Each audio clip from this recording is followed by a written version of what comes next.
বন্ধুরা, আজ সোমবার অর্থাৎ ২রা কার্তিক, কালী পুজোর পবিত্র দিনে যদি পারেন এক মুঠো লবণ গোপনে ছড়িয়ে দিন আপনার বাড়ির নির্দিষ্ট স্থানে। বিশ্বাস করা হয় এতে অর্থ চুম্বকের মতো আসবে, বাস্তুদোষ দূর হবে আর মা কালী আপনার সংসার থেকে সব অশুভ শক্তি বিনাশ করবেন। কার্তিক মাসের অমাবস্যা তিথিতে অর্থাৎ কালী পুজোর দিন এই কাজটি করলে ফল আরও বেশি শুভ হয়।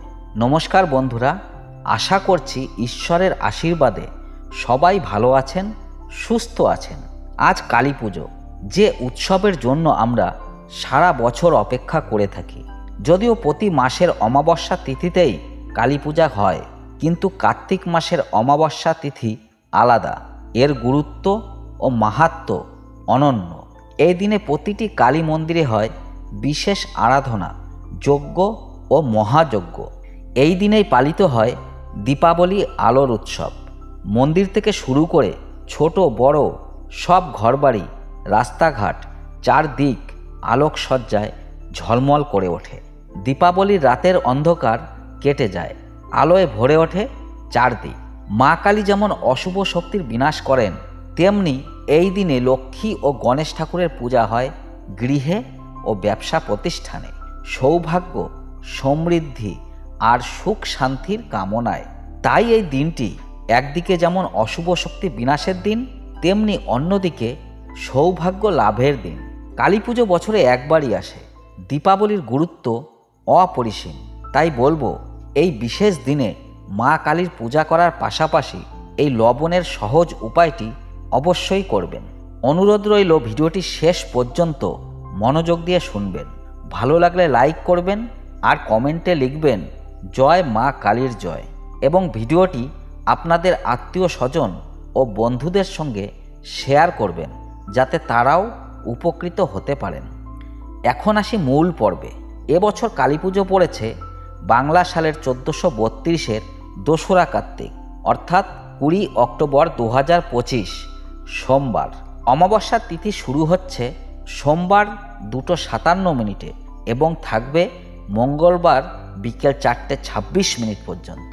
প্রায় সব মন্দিরেই কালী পুজো হয় এই অমাবস্যার রাত্রিবেলায়।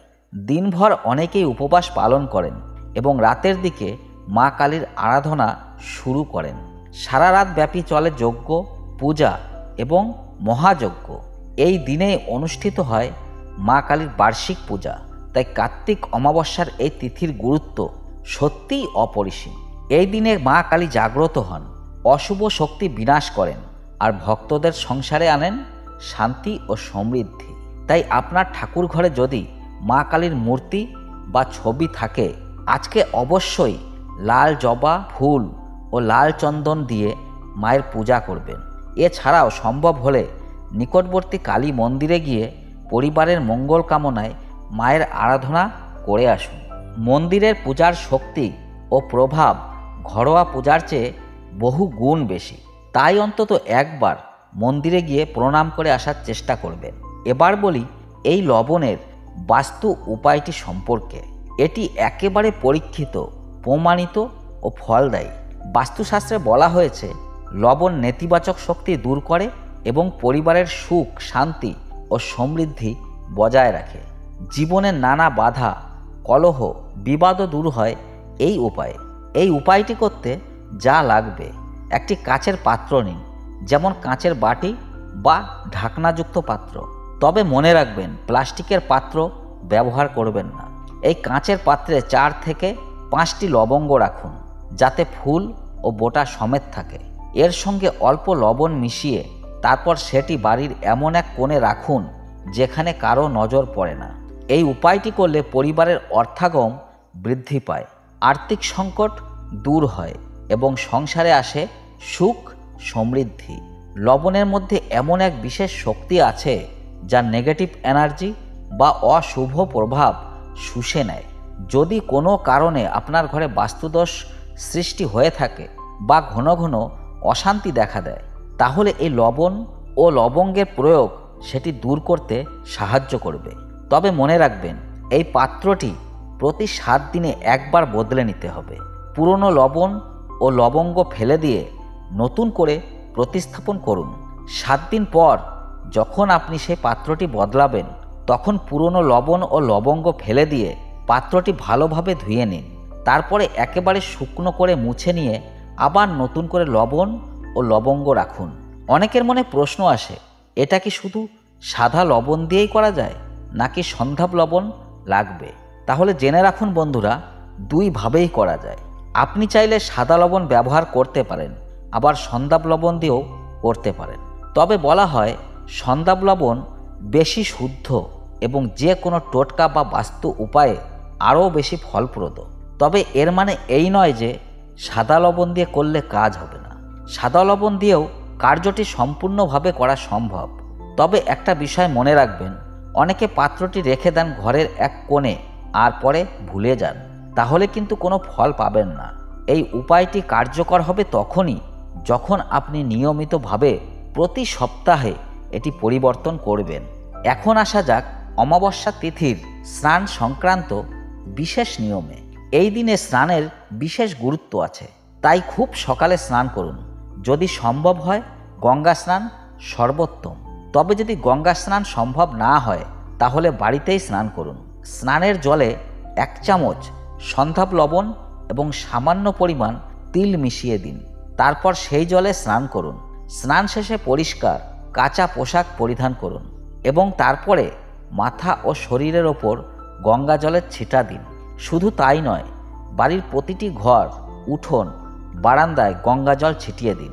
এভাবে যদি অমাবস্যা তিথি থেকে পরপর 21 দিন প্রতিদিন স্নানের জলে 1 চামচ সন্ধাব লবণ ও অল্প তিল মিশিয়ে স্নান করতে পারেন, তাহলে আপনার ওপর কোনো খারাপ নজর লাগবে না। আমরা যখন বাইরে যাই তখন অনেক সময় অন্যের খারাপ দৃষ্টি আমাদের জীবনে প্রভাব ফেলে। এই নিয়মিত স্নানের মাধ্যমে সেই দৃষ্টির প্রভাব কেটে যায়।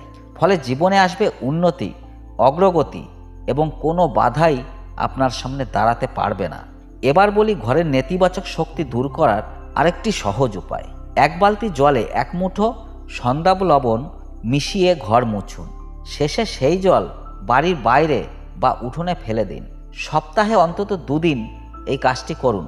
এর ফলে আপনার বাড়ি থেকে সমস্ত নেগেটিভ এনার্জি দূর হয়ে যাবে এবং পরিবেশ আরও ইতিবাচক হবে।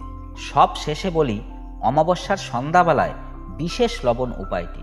হাতের মুঠোয় 1 মুঠো লবণ নিন। যে ব্যক্তির উপর আপনার মনে হচ্ছে নজর লেগেছে বা যার জীবনে অজানা বাধা এসেছে, সেই ব্যক্তিকে দাঁড় করান।